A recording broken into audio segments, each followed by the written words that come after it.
is balanced diet. The food which we eat during the whole day is called our diet. यानी कि जो है हम daily जो फूड लेते हैं उसी फूड को हम बोलते हैं डाइट. तो the diet which contains adequate amount of all the nutrients such as carbohydrate, fat, vitamin, protein, minerals is called a balanced diet.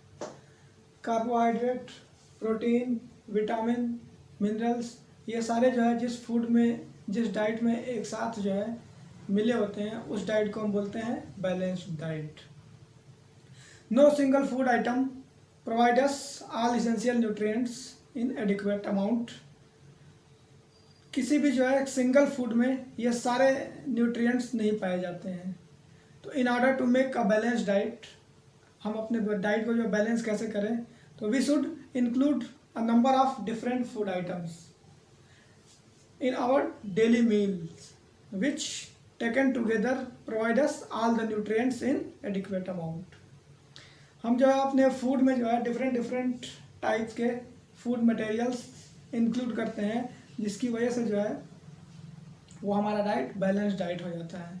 तो वो डिफरेंट फूड्स क्या क्या हो सकते हैं, उसमें आता है wheat, butter, ghee, oil, pulses, vegetables, fruits, water. A balance diet depends on the age of the person and also on the occupation of the person. जो बैलेंस डाइट है वो अलग अलग एज ग्रुप के लोगों के लिए अलग अलग हो सकता है. जैसे जिनके व्यवसाय अलग हैं, जो डेली वर्क जिनका अलग अलग है, उनके लिए उनका बैलेंस डाइट अलग अलग हो सकता है. तो हम बात करते हैं अब dependency of diet on age. Age पे जो है डाइट हम कैसे लेते हैं, अलग अलग एज के लोगों के लिए अलग अलग डाइट क्या क्या हो सकती हैं. तो a child and a grown up man are different ages. एक बच्चा और एक अडल्ट मैन जो है दोनों की एज अलग अलग होती है. तो the balance diet of a child is different from the adult person. Why? Because the child needs more protein than the adult person. बच्चों को जो है वो अडल्ट से जो है ज़्यादा प्रोटीन की आवश्यकता होती है. क्यों? क्योंकि जो प्रोटीन होती है वो उनकी ग्रोथ में जो है हेल्पफुल होती है और न्यू सेल्स जो है वो बनाती है. तो प्रोटीन्स न्यू सेल्स जनरेट करती है, इसलिए जो है बच्चों में जो है प्रोटीन की जो है आवश्यकता ज़्यादा होती है अपेक्षा अडल्ट्स के, वयस्क मनुष्य के. अब बात करते हैं हम dependency on diet of diet on occupation. Occupation पर जो है डाइट की क्या वैल्यू है, कैसे जो है विभिन्न प्रकार के ऑक्यूपेशंस के लोग जो है अलग अलग प्रकार के डाइट्स लेते हैं. तो the balance diet of a man doing hard physical work is different from another man during normal work. जैसे अगर कोई आदमी है जो ज़्यादा हार्ड वर्क करता है तो उसकी डाइट अलग होगी एक नॉर्मल वर्क करने वाले व्यक्ति से. जैसे कोई लेबर है, कोई कारपेंटर है, तो वो जो है ज़्यादा हार्ड वर्क करता है, उसको वर्क के लिए एनर्जी चाहिए. तो उस एनर्जी के लिए जो है उसे अपने फूड आइटम्स में कार्बोहाइड्रेट जो है इंक्लूड करना होगा. तो ऐसे फूड मटेरियल्स जो हमको कार्बोहाइड्रेट देते हैं उन फूड मटेरियल्स का ज़्यादा यूज उनको करना चाहिए. कई ऐसे जो है मनुष्य होते हैं जो फैट वाली जो है फूड मटेरियल्स ज़्यादा लेते हैं. इससे क्या होता है, उनके शरीर में जो है फैट, चर्बी जो है ज़्यादा कलेक्ट हो जाती है, ज़्यादा इकट्ठा हो जाती है और ओबेसिटी हो जाती है. इससे जो है मोटापा आ जाता है शरीर में. तो ये बहुत ही नुकसानदायक होता है. अब बात करते हैं avoid wasteful and pre cooking food practices. तो कई सारे फूड ऐसे होते हैं फूड जिनको जो है हम कुक करने से पहले, पकाने से पहले उनके साथ जो हम कुछ उनको धोते हैं, वॉश करते हैं, कट करते हैं, स्पील करते हैं. तो इसके जो क्या क्या नुकसान हैं. तो most of the raw food materials are not fit for eating. As such the raw food materials are washed, peeled, cut and cooked to make them fit for eating. Some nutrients found or present in food materials are however lost during the pre-cooking and cooking practices, which should be avoided. This will become more clear when I suggest you what we can do for avoid these things. Repeated washing of rice and pulses. Washing of fruits and vegetables after they have been peeled and cut on. Taking off thick peels from the fruits and vegetables. These various wasteful pre-cooking practices which lead to the loss of nutrients. तो हमें क्या करना चाहिए? हमें जो है कभी भी कुक करने से पहले उनको बार बार धोना नहीं चाहिए. राइस, चावल हुआ या फिर दाल हुई, उसको बार बार धोना नहीं चाहिए. या फिर किसी भी जो है वेजिटेबल को काटने के पहले धोना चाहिए, धोने के बाद नहीं काटना चाहिए. या फिर बार बार जो है वेजिटेबल्स और फ्रूट्स को जो है धुलना नहीं चाहिए. क्यों? इसका रीज़न क्या है? तो the washing of fruits and vegetables after they have been peeled and cut removes the water soluble vitamins and some minerals from them. तो धोने के बाद अगर काटते हैं तो फिर सही है, लेकिन अगर काटने के बाद धोते हैं तो क्या होता है, जो वाटर सॉल्युबल विटामिन्स और मिनरल्स होते हैं वो जो है वाटर के साथ बाहर निकल जाते हैं. तो वो जो है उसमें न्यूट्रिएंट बचा नहीं रहता, नष्ट हो जाता है. Therefore, the fruits and vegetables should be first washed and then peeled and cut. Now, अब हम बात करते हैं डिफिशियंसी डिजीजेस की. तो अब डिफिशियंसी डिजीज क्या होती है? A disease which arise due to the lack of nutrients like carbohydrate, protein, vitamins, minerals in our diet over a long period of time is called deficiency diseases. यानी कि ऐसे diseases जो हमारे diet में जो है जो न्यूट्रिएंट्स हैं, कार्बोहाइड्रेट, प्रोटीन, विटामिन्स, मिनरल्स, इनकी जो है लंबे समय तक कमी रहने से जो है उत्पन्न होते हैं, उन डिजीजेस को हम बोलते हैं डिफिशियंसी डिजीजेस. अब इसमें हम सबसे पहले बात करते हैं प्रोटीन डिफिशियंसी डिजीज की. प्रोटीन की कमी से होने वाला रोग. तो एक रोग है क्वासरकोर. ये जो है प्रोटीन की कमी से होता है.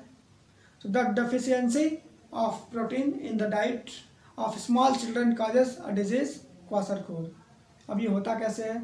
तो क्वासरकोर मेनली 1 साल से 5 साल के बीच के जो बच्चे होते हैं उनके अंदर पाया जाता है. और ये क्यों होता है? अगर इनमें प्रोटीन की कमी होती है तो ये रोग उत्पन्न होता है. और प्रोटीन की कमी कैसे होती है? जो न्यू बॉर्न बेबीज होते हैं उनको जो उनकी माता अपना दूध पिलाती हैं और माँ के दूध में जो है प्रोटीन ज़्यादा मात्रा में पाया जाता है. कभी कभी ऐसा होता है कि माता कम समय में जो है बच्चों को दूध पीना जो है ख़त्म कर देती हैं, उनको जो है दूध पिलाना छोड़ देती हैं. इसकी वजह से जो है उनको प्रॉपर वो प्रोटीन की डाइट नहीं मिल पाती है और जो है उनको ये क्वासरकोर बीमारी उत्पन्न होती है. तो अब इसके मेन सिम्टम्स क्या हैं? तो इसकी जो सिम्टम्स है वो ये हैं कि जो बच्चे होते हैं उनके हेयर का कलर रेड होने लगता है, कलर चेंज हो जाता है, या फिर उनकी जो स्किन होती है वो क्रैक होने लगती है या रफ हो जाती है, खुरदुरी. उनकी ग्रोथ स्लो हो जाती है, रुक जाती है. इन्फेक्शन से जो उनको बचाने वाली जो है, रजिस्ट करने वाली जो ताकत होती है वो ख़त्म हो जाती है. बच्चे वीक होते हैं, कमज़ोर हो जाते हैं, इरिटेट होने लगते हैं, जैसे जल्द चिड़चिड़ापन आ जाता है बच्चों के अंदर. ये जो है इसके सिम्टम्स हैं. फिर हम बात करते हैं protein and carbohydrate deficiency diseases की. तो the deficiency of protein as well as carbohydrate in the diet of very small children या फिर child babies causes the disease known as marasmus. Marasmus बीमारी जो है कार्बोहाइड्रेट और प्रोटीन की कमी से होती है. ये भी सेम वही है, माता का दूध बच्चों को अगर कम उम्र में नहीं मिलता है तो ये मेनली 1 वर्ष या 1 से 1.5 वर्ष के बच्चों में होता है. और इसके सिम्टम्स क्या क्या हैं? तो इसके सिम्टम्स है the child become very lean and thin. The child is reduced to just skin and bones. The bones of the child show through the skin. The ribs of the child look very prominent. The child cannot even move due to lack of energy. The growth of the child has stops completely. The child's weight becomes very low for his age. इसमें जो mainly होता है यह है कि जो बच्चों की एज होती है उस एज में बच्चों का जो वेट होना चाहिए, जो उनकी ग्रोथ होनी चाहिए, जो उनके अंदर एनर्जी होनी चाहिए वो जो है ख़त्म हो जाती है। बच्चे एकदम जो है लेजी हो जाते हैं, सुस्त हो जाते हैं और कोई भी काम कर नहीं सकते। तो ये जो है मरासमस डिजीज़ थी, जिसके ये सब जो है क्या थे, सिम्टम्स थे। अब हम बात करते हैं विटामिन डिफिशियंसी डिजीजेस की। तो ऐसे डिजीजेस जो विटामिन की कमी से होते हैं, इसमें हम बात करते हैं फर्स्ट विटामिन ए।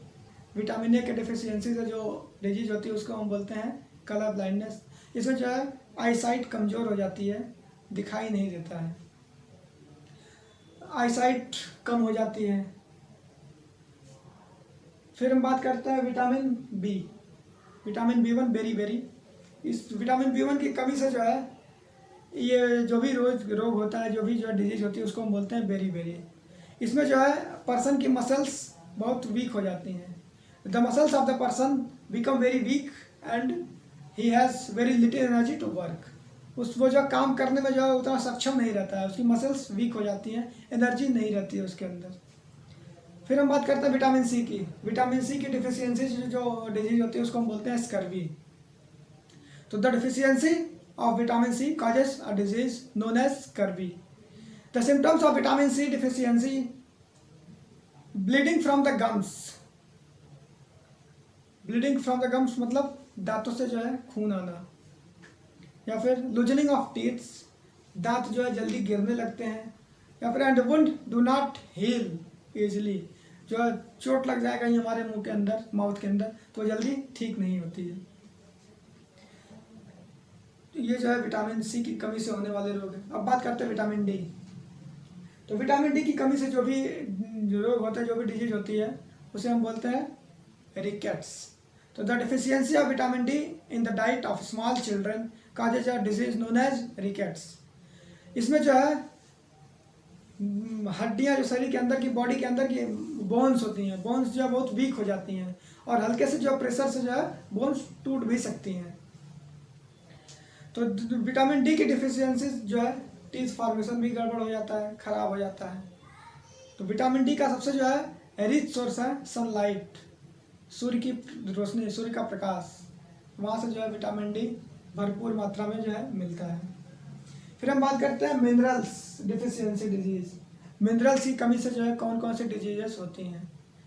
तो the deficiency of various minerals in the human diet also gives rise to a number of diseases और disorders. Some of the mineral deficiencies diseases are rickets, goitre, anaemia. अब जो हम बात करते हैं कैल्कुलम की, तो कैल्कुलम जो है ये बच्चों में क्यों होती है, जो बच्चों में रिकेट्स बीमारी होती है ये कैल्शियम की कमी से होती है। तो क्या इसकी वजह से जो है हमारे बोन्स कमज़ोर हो जाते हैं, ये होती है कैल्शियम की कमी से होने वाली बीमारी, जिसे हम बोलते हैं रिकेट्स। अब बात करते हैं हम आयोडीन। आयोडीन की कमी से जो है कौन सी डिफिशियंसी होती है। तो कभी कभी देखा होगा आपने जो है लोगों के गले में जो है सूजन आ जाती है, यही सूजन जो है इसी को हम बोलते हैं गिटोर। फिर बात करते हैं हम एनीमिया। एनीमिया क्या होता है, एनीमिया में ब्लड की कमी हो जाती है और ये जो बीमारी होती है, जो डिजीज होती है, ये आयरन की कमी से होती है। तो iron mineral is necessary for making haemoglobin present in our red blood cells. हमारी जो रेड ब्लड सेल्स होती है उसमें हीमोग्लोबिन होता है और ये ज़रूरी होता है हीमोग्लोबिन। और हीमोग्लोबिन बनता कैसे है, आयरन से। तो आयरन अगर हमारे बॉडी में नहीं है तो आयरन की डिफिशियंसी से जो भी डिजीज होती है उस डिजीज को हम बोलते हैं anaemia. That's all, thank you.